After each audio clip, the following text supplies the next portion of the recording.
Welcome back, everybody, to some more Grand Tactician, the Civil War. Well, you know that it's been a few days since I've done anything on the campaign because of some of the ongoing issues. This game is still an early release. It's got a lot of bugs to work out, particularly in the campaign. And because of those things, we are once again at a reset back to 1862. And I'll explain why. The main issues that I continue to have, the main one issue really, is that the Confederates just don't seem to recruit new troops. And I think there's a reason for that, and they've explained that, and it's something they haven't worked out yet. And it seems to center around the fact that a defeated army goes into this kind of death spiral of morale, where all the troops start deserting, and they just can't add new troops. So even though there's been an update to the game, I'm not entirely sure that is fixed. I tried to kind of sim through about a month of our existing campaign, and it just didn't seem to fix the issue. We were still looking at a Confederate force of around 12,000 men facing my 70 to 80,000. So that just wasn't going to work. So we're back to 1862, which continues to be the more stable of the two campaigns. I have repopulated our armies with all of the Patron units. There's upwards of 30 of them now. And the only ones that I have to mention, everybody's in the same army they were in before. So we've got a number of them in the Army of the Potomac. I believe these are the armies they were in before. So Army of the Potomac has the Carolean Guard, 34th Pennsylvania, 9th Indiana, VMI Cadets, 24th Michigan, Roaring Beaver Tails, Guards Brigade, Excelsior Rifles, 1st Montero Rifles, and the Monmouth Volunteers, all in the Army of the Potomac. Army of the Ohio has the Celtic Klansmen, Mills Brigade, 95th Rifles, Nelson's Redcoats, Bravo Battery. The Mountain Detachment, or Mountain Department, has Sweets West Virginia 1st and the 3rd North Carolina Mounted Infantry. Army of the Southwest has the 24th Missouri, 1st Guardsmen, and the Oregon Volunteers. And we do have 3 new units that I've added. The Michigan Cavalry Brigade, known as the Michigan Wolverines, which you have no idea how painful as an Ohio State fan it was for me to do that, but I know that was a historical unit. Commanded by George Armstrong Custer, who I could not find. I wanted to put him in command of that unit, but I couldn't find him. It doesn't mean he's not there, I just couldn't find him. I looked for Michigan guys, I looked for Ohio guys since he was born here in Northeast Ohio. Couldn't find him. But they are in, let's take a look. I'm trying to remember where I put all these folks. I believe they are all in the Army of the Tennessee. No, actually, I think the Michigan Wolverines are in the Army of the Potomac. Yeah, Michigan Wolverines are in the Army of the Potomac. The Viking Brigade is here under Charles Whittlesley in the Army of the Tennessee, and so are the French Volunteers. So those are our new units. If you are a patron and you've submitted a unit to me and you didn't hear me mention them just now, then I apologize. It's an oversight on my part. Please shoot me a message through Patreon. I will make sure that that's the very first thing I do in the next part of this campaign. So Army of the West is in contact with the Army of the Southwest. I'm actually going to deploy to defend. So here's my thought process. What I want to do is I want to try and allow the Confederates to have as much time as possible to build up their army, knowing that if I go in and defeat them in battle, that they might go into that death spiral again of manpower. So they're at 140,000 right now. I'd like to see them get that number up. I know it's a weird thing to say, but I want there to be as much of a challenge as possible. I've left the aggressiveness on 1 this time because my understanding is that the AI aggressiveness only deals with the campaign. So this map here, what these corps and armies do. It doesn't affect the tactical map during battles. That's my understanding. And with that said, I'd rather the Confederates stay back and build up their forces before I move to attack them so that they have a little bit more men available to them. So I left it on 1. I did, however, ramp up the difficulty up to like plus 25, and that has to do with the morale of the Confederacy. So that way it'll be a bit more of a challenge that way. So we're going to kind of sit tight and wait and see what the Confederacy does before I start moving to make an attack. All right, I'm going to do something interesting here. We're going to put William Tecumseh Sherman in charge of the Army of the Potomac. Going to be a bit of a promotion for him, but I'm getting McClellan the heck out of there because the Confederates are already making a move on Washington. I've been trying to wait. I'm waiting for these Patron units to arrive. A couple of them are going to arrive in the next day, before we start moving the Army of the Potomac forward. But he's already attacked and taken Fort Stanton, so I may not have the option of waiting. Well, that was an interesting decision. Let me show you what's happening here. The Army of Virginia, which we would know as the Army of Northern Virginia later in the war, 67,000 strong, has just marched down and taken Fort Monroe on the peninsula there. So interesting. Meanwhile, Stonewall Jackson has pulled back from the valley to defend Richmond while they did that. So has A.P. Hill's Corps. I'm assuming that, actually, it's probably D.H. Hill's Corps, because he was back kind of guarding Richmond. Meanwhile, it looks like the Army of Tennessee is moving east. So I guess we're going to have to do something to kind of keep him in check. We'll start moving. The Confederate numbers have stayed pretty stable, right around 140,000. Mine have done the same. And I think I figured out a way to kind of hack the game and go in and add troops to his units if it comes to that. So we can try to keep this campaign going as long as possible. I know how frustrating it is for you guys. It's frustrating for me. I desperately want to be able to do content on this game every single day because I know how much you guys love it. I just have to make it playable. That's the main thing. So the Army of Mississippi is moving up over here toward our Army of the Ohio, which actually is not that strong. They've got 26,000 men. Let's see, the 1st Corps of the Army of Mississippi has 9,000. Okay, that's a big force. We're going to have to start moving Grant. Actually, Grant is in range to move to sound of the guns if it comes to that. So I think we'll go ahead and start moving our Army of the Mississippi, 21,000 strong, down toward, I think this is island number 10, that area there. Let's go ahead and start moving them toward that. And I think we're about to have a battle here in Nashville, where it seems to be that we have a lot of battles in this campaign. But let's just ever so slightly start moving Grant that way. All right, no sooner had I issued the orders to Grant to move than the Army of Mississippi is in contact with the Army of the Ohio. This is going to be one of the bigger battles we fought. Should be a good 50,000, 60,000 men between the two sides. All right, so to start, we're looking at Johnston's 18,000 men, and I believe I've got somewhere in the neighborhood of 25,000. Okay, so 26,000 and 20 or so. But I believe we're going to see reinforcements coming in on both sides. And we are fighting on the Stones River battlefield. Okay. So it looks like the Confederates already hold Murfreesboro. We're going to be coming in from this side. So there seems to be a pretty natural defensive position I can get myself into, assuming he decides to attack me. He may just sit back and wait for me to hit him. But if possible, I really like this position right here, assuming he can't cross the Stones River. Now, maybe he can cross it, and that throws the whole thing off. But I'm going to put one division right here along this fence line, another division right here along this fence line, with one in the center and one in reserve. We'll see how that actually plays out. All right, we've spotted him for the first time. There's Lindsay's cavalry right there. So it looks like we may have guessed right on where he might come from. Of course, this whole thing gets thrown off if he's marching across this bridge and trying to get around me, which it looks like he may be doing. That means we're going to probably have to redeploy Crittenden. I've got Garfield over there guarding that crossing right now, but I think we're going to have to redeploy. Well, this is really interesting. Now that he saw me doing that, he's moving back. Good news is that I kind of prepared for that, and I left McCook with orders here, although it looks like they're not quite where I wanted them to be.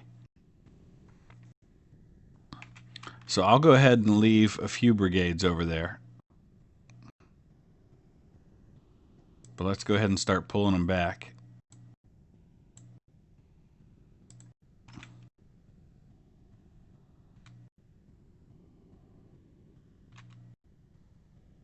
All right, firing has commenced. We just barely made it back to get our men in position. And Celtic Klansmen are once again right at the forefront of this.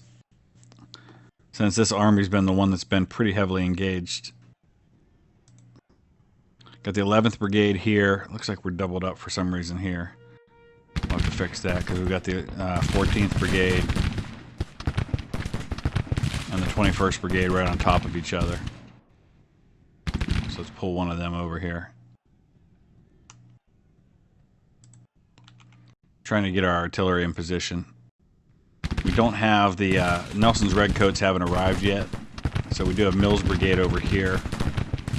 But Nelson's, our 2 Patron artillery units aren't here yet, so we've just got the 1 artillery at the moment.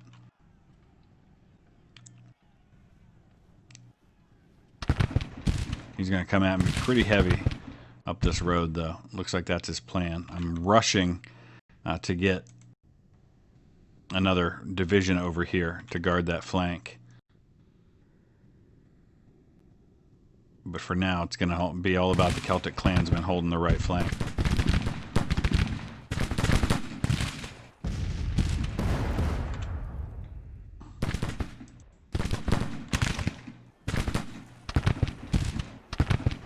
Interesting, because I think it was George Green who held the right flank at Culp's Hill for the Union at Gettysburg. Only he was a division commander at that point. These guys are going to overwhelm the Celtic clansmen if I don't get some help over there quickly. It's coming. Artillery's coming, and I've also got Garish's division on the way. Double time, boys. Double time.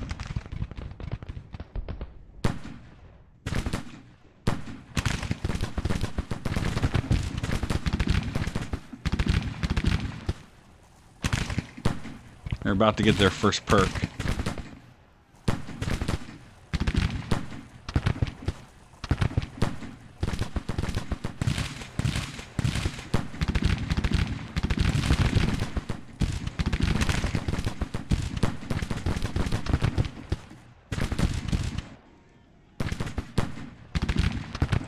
Alright, let's get that deadly volley.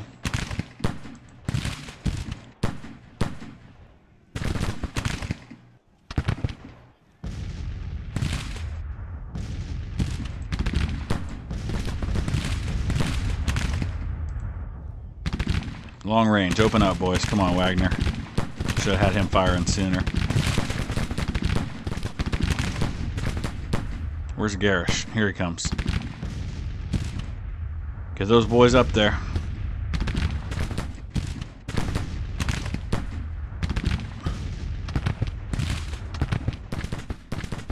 Let's get them back a little further than that. Trying to get around my flank makes sense.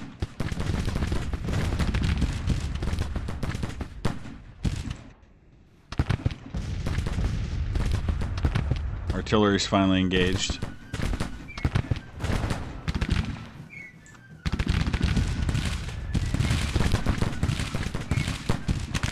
Come on, Green, just hang on. We got troops on the way.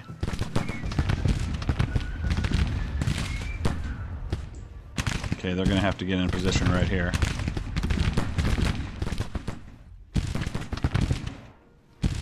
Oh, hang right there.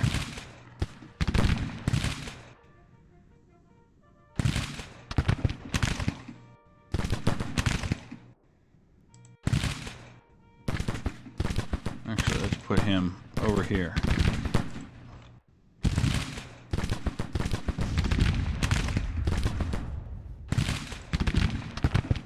Oh, don't march in front of those guys.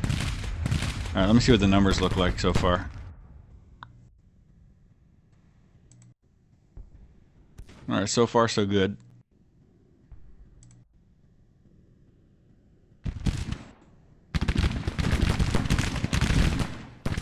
What's that artillery right up at me there? Wagner's only suffered 8 casualties.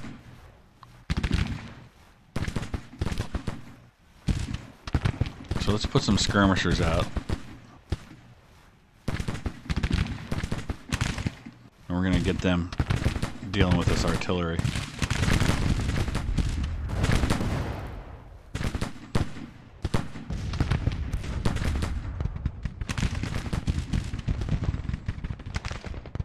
He's holding back most of his force.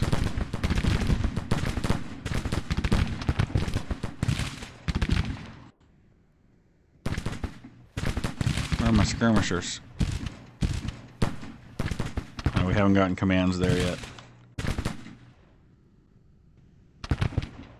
Not sure why. There's division commanders right there. He's not taking casualties though. They must be firing on the Celtic Clansmen, because they've lost about 10%.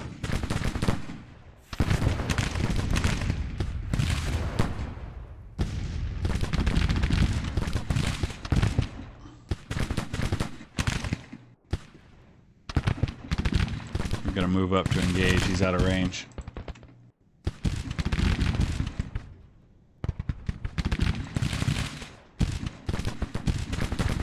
Alright, what else can we do here? We could probably swing McCook around.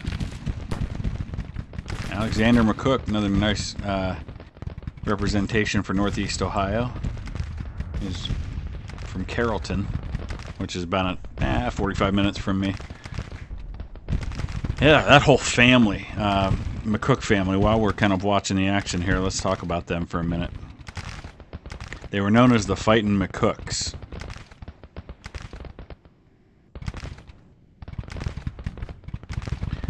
Two brothers, Daniel and John McCook, and 13 of their sons were in the army.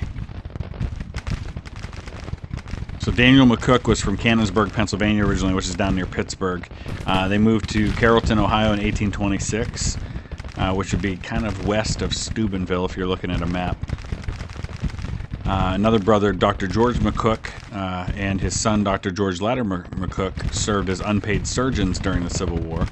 The latter serving George McClellan during the Peninsula Campaign, and their father, George, had come from Ulster, Ireland, and fought in the Whiskey Rebellion.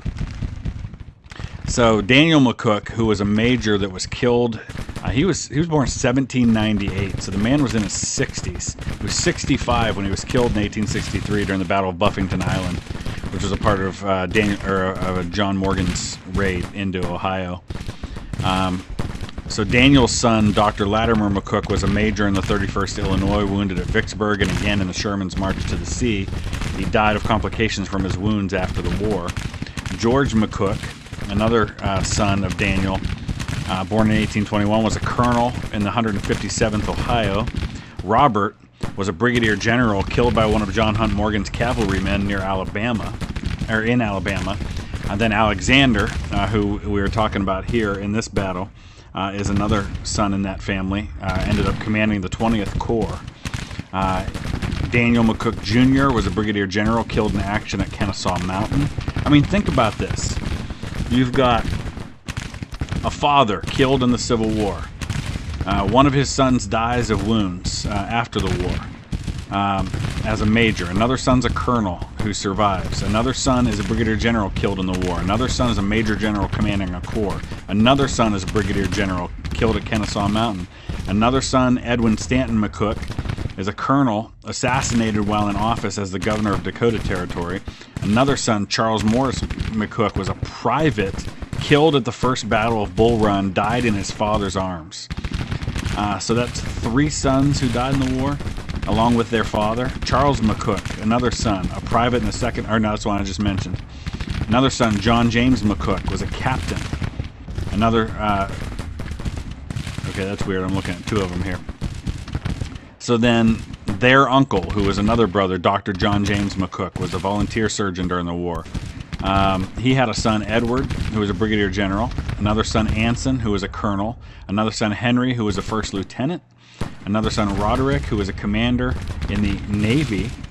And he was the first naval officer to capture a Confederate regiment. And another son, John James McCook, was a lieutenant and a Presbyterian chaplain, seriously wounded in Northern Virginia. So, holy cow, talk about earning that name, Fightin' McCooks. Looks like the 22nd Brigade under Bruce just withstood an attack. So yeah, let's go ahead and get this Fightin' McCook here swung around. And I think we'll do the same with Wood. We'll swing him around. See if we can envelop these guys. We've got them trapped against the river.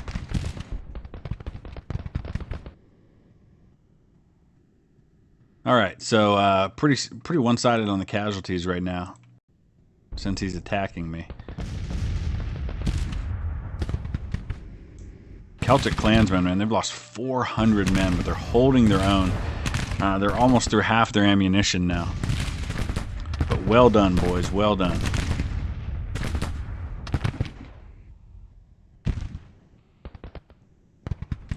We're going to go ahead and bring wood up, and then I think I'll go ahead and swing McCook up here a little further. Looks like Lindsay's cavalry's trying to make its way around.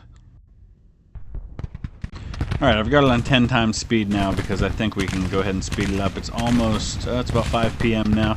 Oh my, he just charged headlong into my center.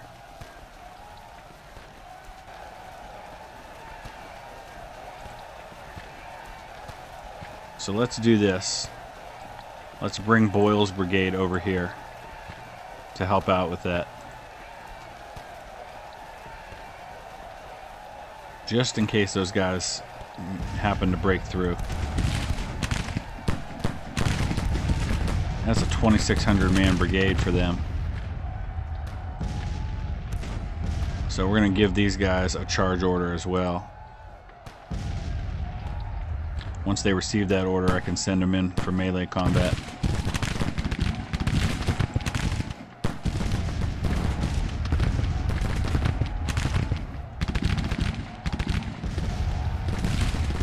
Hopefully that'll help drive those guys back. Ooh boy. Man, Celtic Klansmen, heroic effort.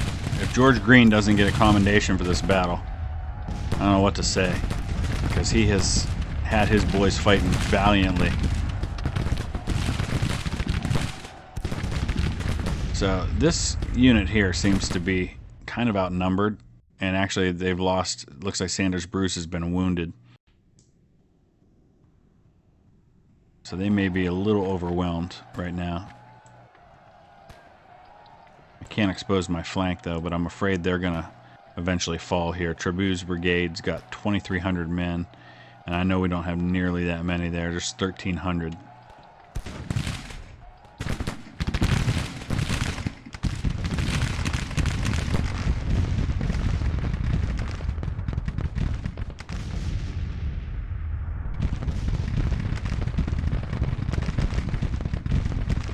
Hazen losing men. That's the 19th Brigade.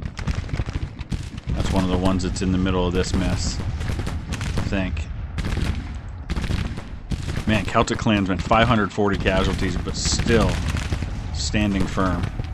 So I think what we need to do here is we need to take this 3,000 man Mills Brigade and we need to charge in and deal with this battery.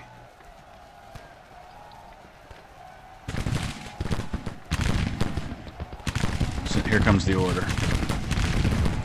Get him. Oh, he sent infantry out at me first. Interesting. How are we doing over here, Bruce? They lost their brigade commander. They lost a third of their men. Alright, we've finally driven them off. Now we can get some help up here. But holy cow, look at Hazen. He lost almost half his men. Let's give them some iron discipline because they need it.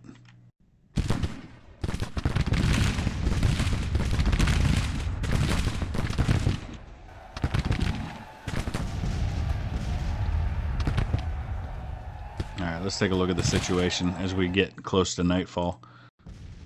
Alright, we have done a number on him. 2-to-1 casualties. That's 31% of his force. We've taken out 45 of his guns? Or is that 45 men? I don't know.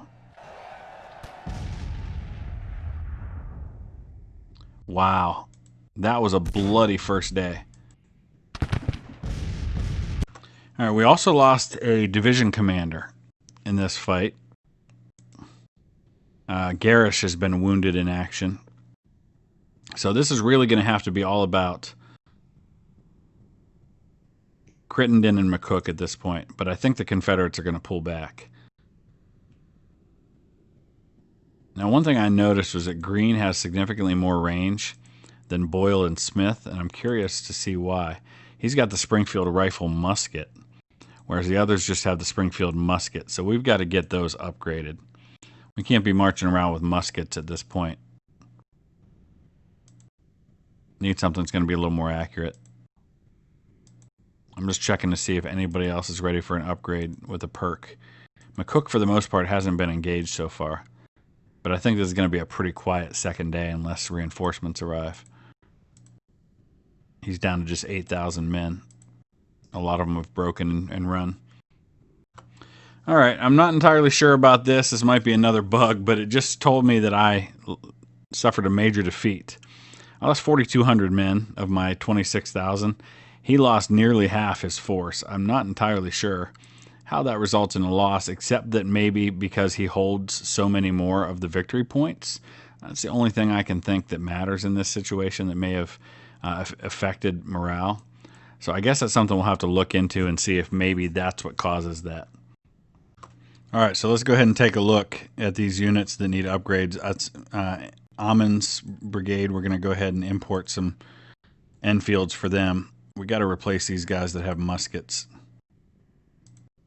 No place for muskets in this man's army.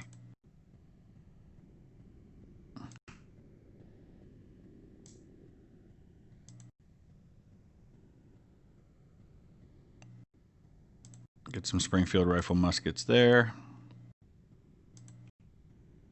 Get Garfield upgraded to Enfields. Those Mississippi rifles have a nice effective range. We also have a few, it looks like, that are ready for perk upgrades as well, including Mills Brigade.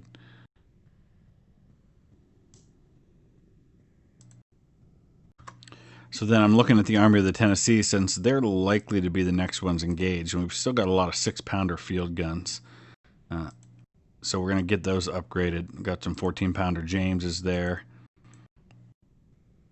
30-pounder Parrott rifle there, the 8th Battery of Ohio, and a 20-pounder Parrott rifle there.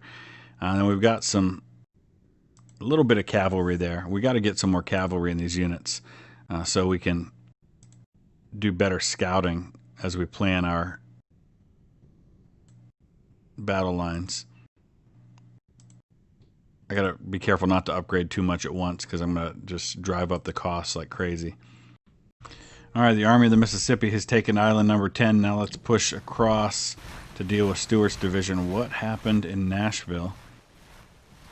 First of all, let's go ahead and give the Army of the Mississippi field telegraph. And Grant's got himself an upgrade as well, and we'll do the same there. Get everybody able to move a little faster. We're going to hold tight in Nashville for a little bit while we wait to see what the Confederates choose to do. I've got 2 big armies there. Anyway, we're going to move the Army of the Mississippi across to secure Stewart's division. We did that before, and they actually surrendered. I'm having my own issue with a death spiral over here. But this time it's the Army of the Southwest. They're just leaking men, and I don't know why. I even pulled them back into Missouri.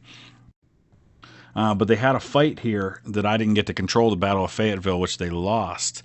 And you can see it was a disaster, and ever since they're just losing men like crazy, and I don't know why. All right, Battle of Charleston, Virginia. This is going to be our last battle for this episode. We're going to be heavily outnumbered here. You've got 13,000 men under Edmund Kirby Smith and just 7,300 men under Fremont, and that's basically my 2 cavalry brigades. We're looking at Sweet's West Virginia 1st and the 3rd North Carolina Mounted Infantry. That is the force for this particular battle, so it's going to be interesting to see how we do this on the Bull Run battlefield. There you go, 7,300 men against. We're estimating 13,000. I don't think it's quite that high, but if it is, we're outnumbered 2-1. And you can see here what we've got. We've got Schenk's brigade, Milroy's brigade. Where is... Oh, Sweets isn't here yet. Okay, so that's why we don't have more men. Well, that's kind of strange that Sweets isn't here yet. Because that was a West Virginia unit. You'd think they'd be right there, but... All right. So I'm going to try to be smart here and start gobbling up objective areas, because that seems to have a role in whether or not you win the battle, which makes sense. It's not just about sitting back, playing defense, and hoping that you destroy the enemy army when he attacks you, but you've also got to try and strategically take the points that matter around the field. So we're going to start doing that. And if you hold down control, you actually can create waypoints for the force. So that's what I've done here. I made a waypoint there, and then they're going to turn and come down this way. And then once we cross there, we'll start moving on Matthews Hill, Henry House Hill, etc. And once we have an idea of where the enemy is, I might go ahead and actually send the cavalry out, send the 3rd North Carolina Mounted Infantry out to see if we can maybe spot where he is and figure out a defense. All right, 3rd North Carolina Mounted Infantry ran smack into the entire enemy force down near Island Ford. So we're going to start pulling them back. And we're going to get this small Union force that we have, get them a defensive position up here on Henry House Hill. Interestingly, on the opposite side of Henry House Hill, and as the Union rather than the Confederates. Hopefully we can get him to engage us. All right, so we ended up south of Henry Hill, and we're going to try to get up and get defensive positions behind this fence. Remember, we're outnumbered 2-1, so this is going to be a tough one. So I've got to try and consolidate my forces. I've got my cavalry dismounted. That's the 3rd North Carolina Mounted Infantry over here on the left. I've got some skirmishers out. That's Milroy's detachment of skirmishers right there. We're going to see what he does. Hopefully it allows me time to get into position. I'm going to try to put him up right here in this area too, but that also gives him a fence. Ideally, I would have been along this fence right here, but I just couldn't get over there in time.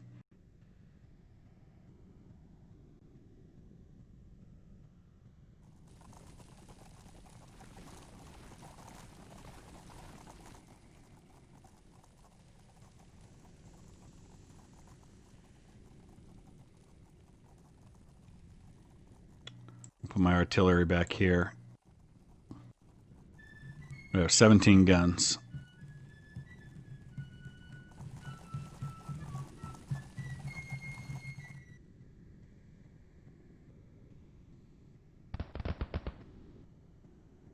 All right, skirmishers are engaged.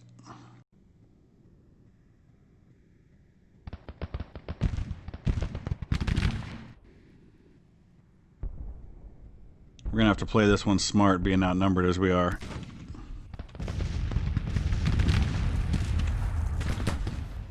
Not sure what these guys are doing at the moment, but let's get them up along this fence.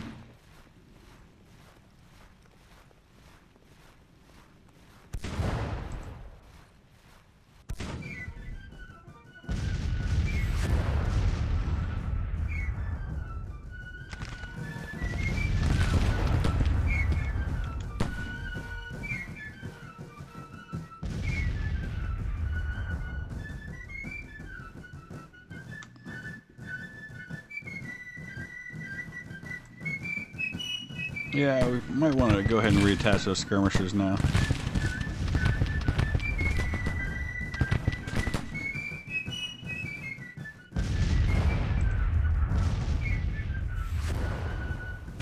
Why are my guns not firing?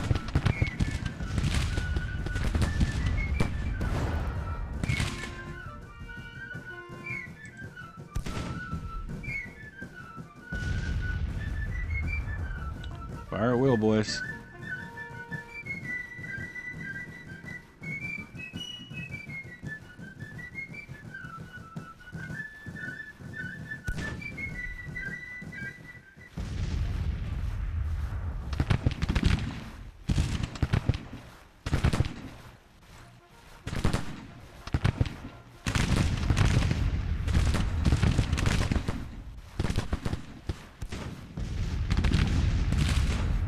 Their guns are opening up now.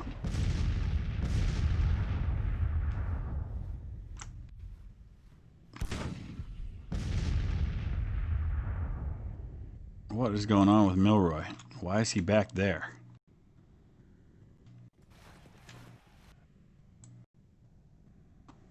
Get up there and fight. Don't make Shank do all the work.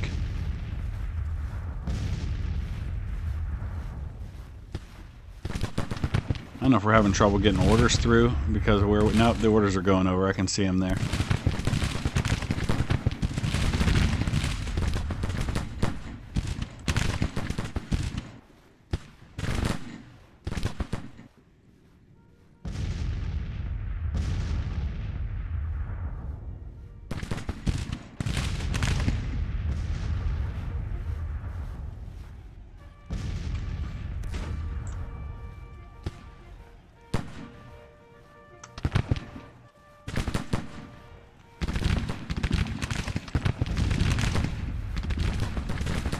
What is going on over here?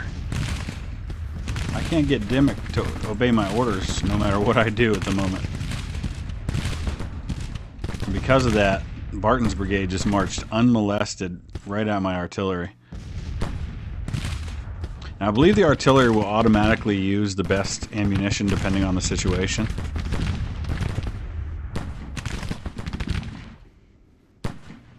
But Barton's brigade just coming right at him with... I can't get Milroy to do what I want. I'm having all kinds of command and control issues with this battle that I haven't had lately. So I don't know if that's a matter of Fremont just being a bad commander or what. Fremont was the very first Republican nominee for president back in 1856.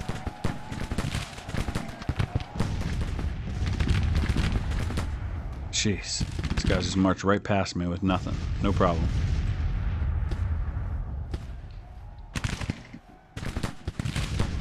I don't know where they're going exactly.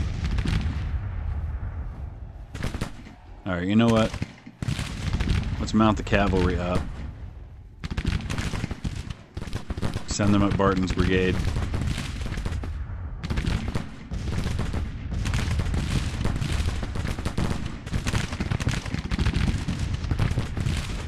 Give them cold steel, boys.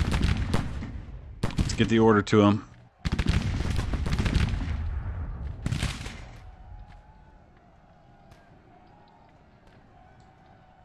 They haven't received the melee order yet that I can tell.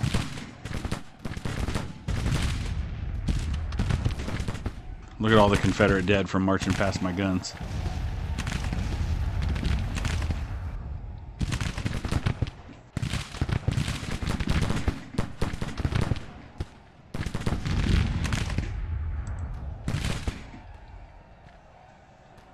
Try to give him the order again.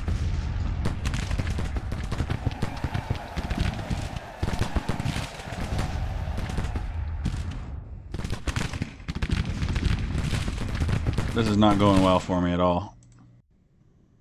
Although the casualties certainly are, and I think a lot of that has to do with the weapons that I have.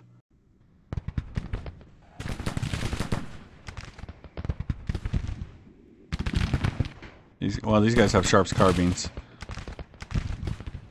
Yeah, 9 rounds a minute. That certainly helps.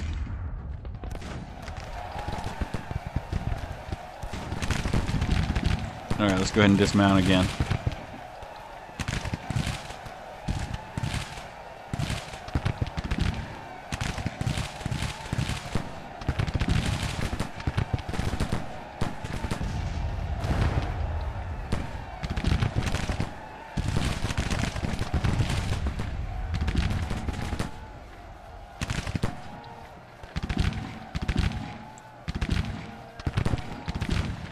Bring them up, Dimmick.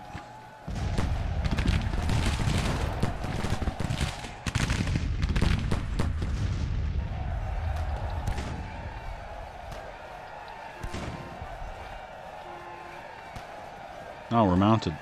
Thought we were dismounted.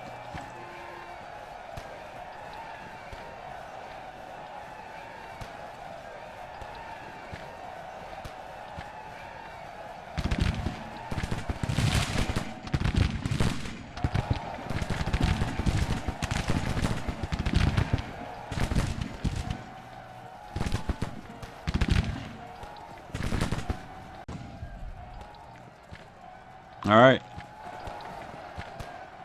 Looks like we might get into a melee situation here. Let's get these guys turned.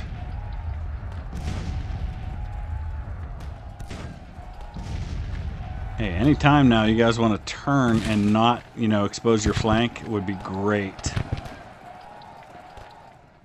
There we go.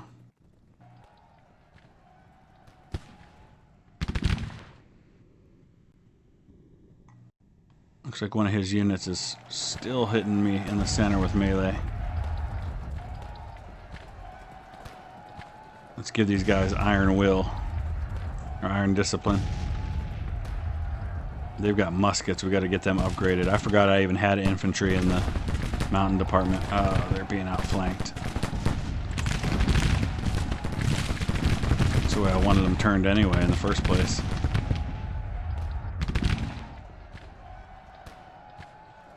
Come on, Milroy, get them turned around.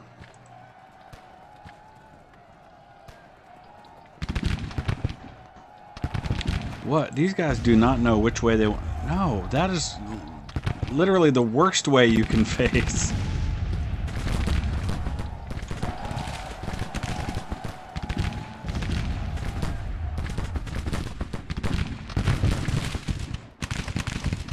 I cannot get these guys to go the one way I actually want them to face. There we go.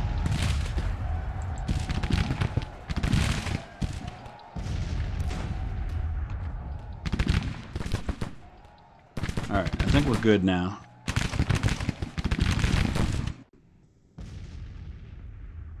Yep, 2-to-1 casualties. If we can keep that up, we might be okay. The percentages are about the same since he outnumbers me 2-to-1. But I should be in a good spot now. It's all going to depend on the center, because it looks like we may be losing our center. Shanks Brigade's broken. Where's my commander? Hey, Fremont. You want to help us out here? Maybe rally some guys?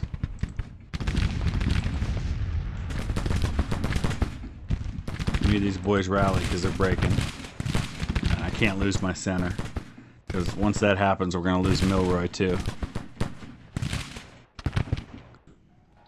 Come on, Fremont, get your guys together here. I don't know if I actually need to do anything else to rally them.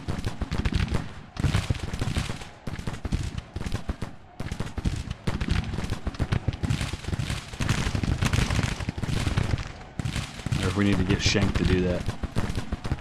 It says commander will rally a unit. This will increase morale, but also order delay, so that's okay.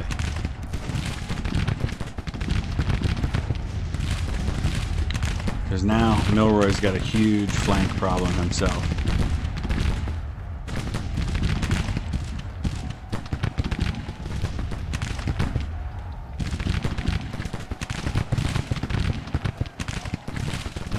They're not going to rally.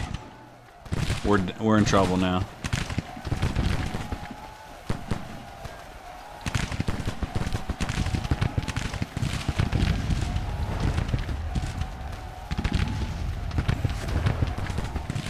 Only thing standing in the way of disaster at this point is me being able to get some canister fire on these infantry here and drive them back.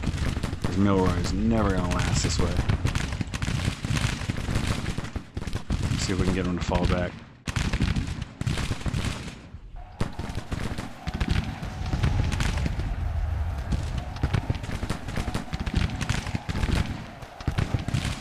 Come on, boys.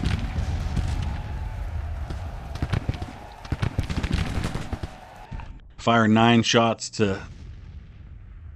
per minute. The only problem is we're going to run out of ammunition pretty rapidly.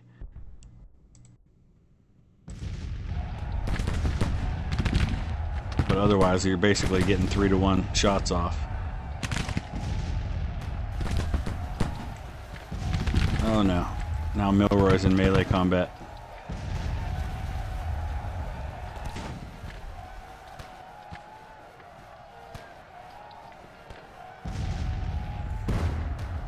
Alright. 3rd North Carolina did their job. They drove Ledbetter off.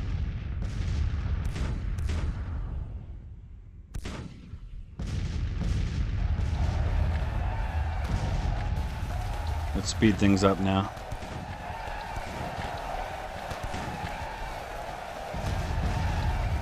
Next episode, we'll try to get the Army of the Potomac into the action.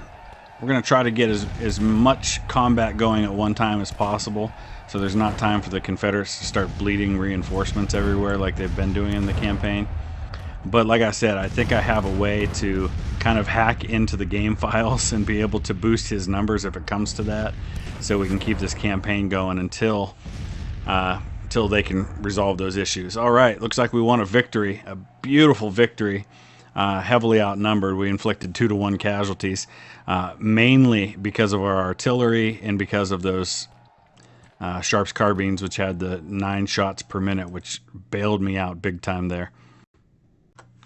All right, due to his battle honors, Colonel Patrick has become famous and is an inspiration for his men. I gotta look and see. I think that's probably the artillery, but let's take a look, because I'm not entirely sure that's who that was.